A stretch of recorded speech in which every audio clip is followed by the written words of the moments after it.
Liyyuun icciitii abbiitti himuu jettee akka namaa ofii isheetiin lafa aayetti baalli wayis dhiqaa kan itti qabatan lafaan oofte. Ishees maal taate jedhanii yeroo gara ishee dhaqanu isheenis lafaan aayee miila koodhaa jechuudhaan itti dubbatte. Diinaanis ammaan jammartee miila kee lafa dhooftee jira itti aanu immoo wanta si mudatu wanta hin beekneef ilaallachaa deemi jechuudhaan itti dubbatte. Baarkoot garraamii koo ammaan booda ejjennoo kee ofitti beekuu qabda jechuudhaan itti dubbate.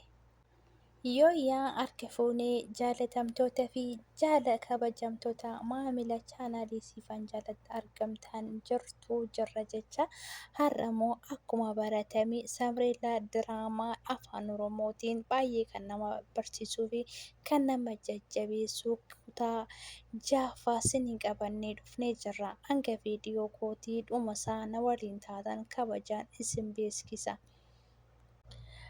Baarkoot maalan argaa jira jechuudhaan diinatti dubbate.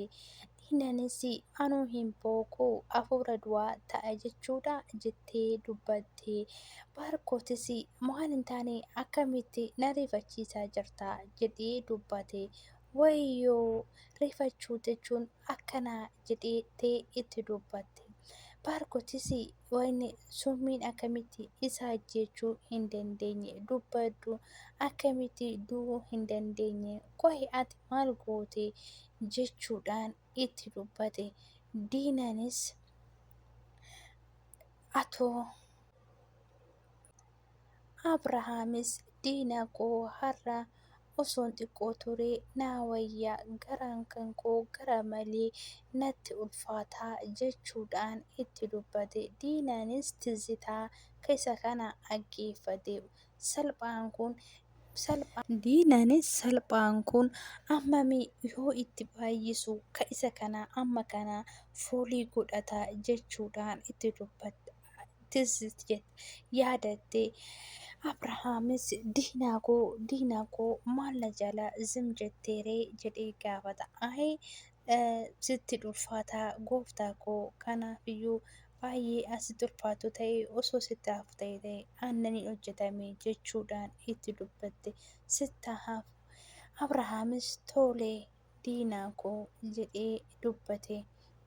Tizitaa kunis jecha guyyaa summi inni itti isaaf kennite yaadattee dubbadhu jechuudhaan itti dubbate.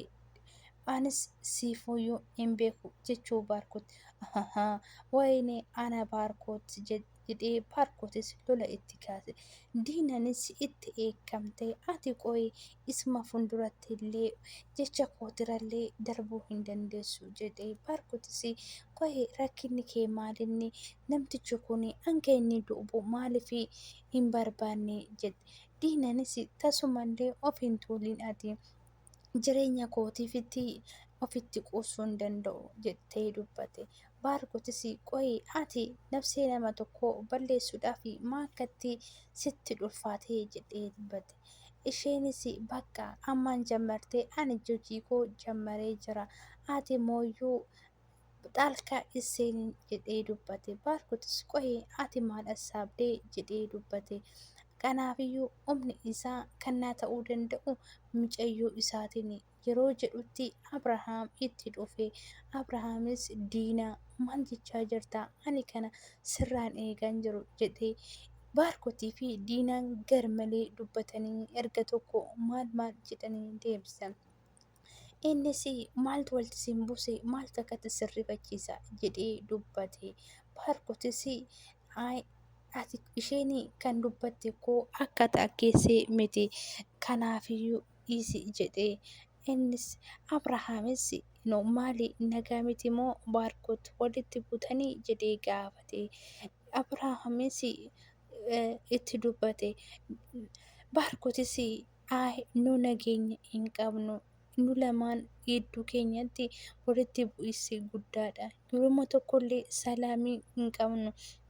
Ammayyiillee gara Dubaay deemuudha jennaan haala kanaan kan na xiyyitee dubbatu jedhee dubbate. Diinaanis indee sirumaa gara Dubaay deema jette moo jedhee dubbate. Abrahaamis bakka singee jira amma nagaa buusatii koottaa gara ciree keenya ciree nyaanna. Taphni kun yaa abbatu yeroon biraa walitti deebina jedhee gara ciree nyaataa deema. Yaa ta'u malee yeroo kana keessatti diinaanis baarkotiin amma taragagga'ii jettee gara abbaa manaa ishee kabajamaa fi jaalatamaa Abrahaam deemte. Baarkotis ija gubaadhaan ilaalee asiif achi jedhee osoo jirutti Liyyuun gara ato Abii gara olii gubbaarra xumurtirtaa deemee qulqulleessuu jettee gaafatte. Abrahaamis eeyyeen deemee qulqulleesseera xumureera jedhee dubbate. Diinaan ati yeroo biraa isa gaafatteeti kan deemtee qulqulleessitu maal jechuu keedha jettee gaafatte. Liyyuunis ishii bakka deemee jira jettee itti dubbatte.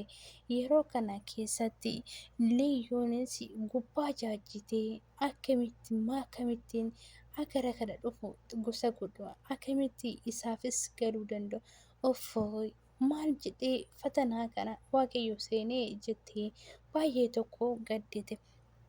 Isheenis bala malattee maal akka goote kana bira baalli wayinis immoo kan itti qabattee deemte lafaan ooftee akka nama lafaa dha'ee tokkotti lafa oofte wayinee miila koo jechuudhaan sagalee dhageessiste. Yeroo sanatti Abrahaamis maal taatee jedhee gara Liyyuu hoo deemutti Liyyuun darajaa gubbaa Liyyuu maalidha nagaa keedha jedhee gaafate.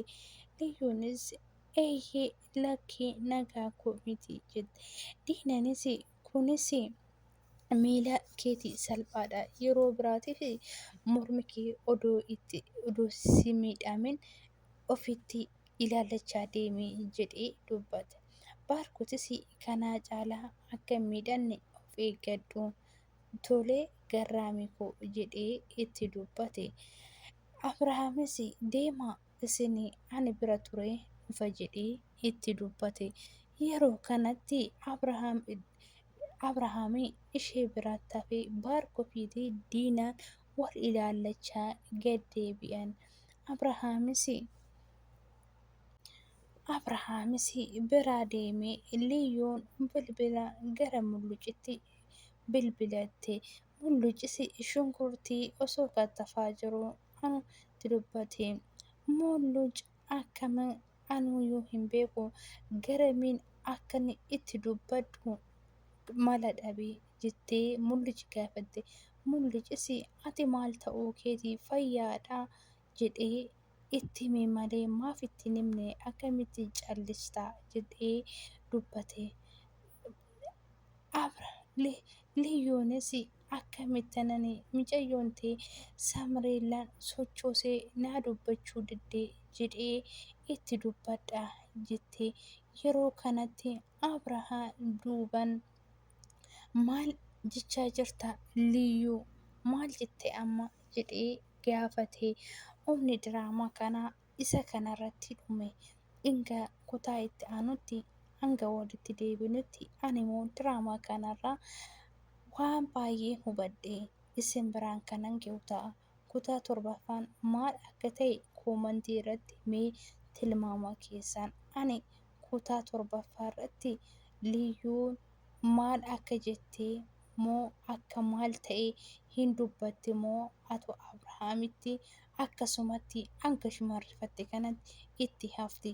Inni lammataa immoo qabeenya gubbaarratti walitti bu'iinsa baay'een akka jiruu fi sararatanyaa taanee mana namaa yeroo jiraannutti fatanaan akka baay'atu kanan irraa hubadhe jechuudha. Garuu mooyyuu yeroo kanatti Samreelaan duuti fayyaadhaan raftee jirti moo akkuma soodaan Liyyuun keessa jiru kana shakkii garaa biraatiin qabamtee jirti waan ta'eef maal akka ta'e garuu anaaf baay'ee guugiitiidhaan ofitti ama bakka si'aayidhaan kanan eegudha. Isinoo mee maal fakkaata? Kan kana mooyyuu baarkotii fi Baarkot maaliif Akiliyyuu haala kanaan maaf qabee jira kan jettamee koomantii irratti na beeksisaa. Ani Baarkot Liyyuu yeroo hundaa kan takkataataluuf mistiraa akka ishee hin jalaan baasneef akka isaan irratti naqaateedhaa fi mooyyuu waree wayii qaba. Naanti waree wayii qaba faamilii. Ruuttaa fi Abrish walitti deebi'anii jiru. Abrish tanaan dura qalabatii bittee fi ruuttaan yeroo geessituu fi hin godhadhu jedhee ture. Didee ture garuu amma immoo qalabatichaa mormarra qaba. Mucaa fiizis jedhee jira bakka. Fiizis jedhee jira dhugaa. እና መሀል ቀለበትቼ አናከቴፍ nama fazzasiisu maa inni bakka xiyyaaqee naa ta'ee jira moo maalinni mii qoy maal ofirraa qaba እና አብርሽ ሀርሜላ ነው ምንድን ምንጭዮ ተነመቃንሽ በቃ ናፍተው ሄርሜላ መና ዱፍቴ ጅርቲ ሄርሜላዳን ሲን በርባዱ አኔ አማን ጀመሬ ካናን ta'uu barbaadu ruuttaa wajjini haati manaa kootis jaalalleen kootis ruuttadha jedhee jira. Ani baay'inni keessan Abrish sitti baddan jettanii na barbaadaa turtanii. Kanaafiyyuu ani kanan ture lu'uulii kiyyaa fi haadha manaa koo jaalatamtuu fi kabajamtuu ruuttaa wajjinaan ture baay'ee hin yaadda'inaa jedhee dubbatee jira. እና ጊዜ haati manaa kee eenyu jedhamtee yeroo gaafatamu ruuttadha jedha gaayis ruuttadha. Ruuttadha jennaan እንትና ሄርሜላን achumatti fizzizizizizizite akkuma bishaanitti egalalalalleetti akka boofama maramtee hafte ande tidaari namaa keessa galanii akka boofaa maramuun jira. Waynee wacha gud faamilii እና ወንታ akkasii kana keessa nu abaraaru faaxuchi nu abaraaru dhugaa nu abaraaru bakka nu abaraaru jedha hunda keessan nu abaraaru aamiin aamiin nu abaraaru እና guddaa tokko nama ajaa'ibani. እና ውዶችዬ ማሮችዬ ሰምሬለ ድራማ afaan oromootiin hanga walitti deebi'uun turtii gaarii waaree tamnus akka simbira geessu fananii baay'ee sinin jaaladha.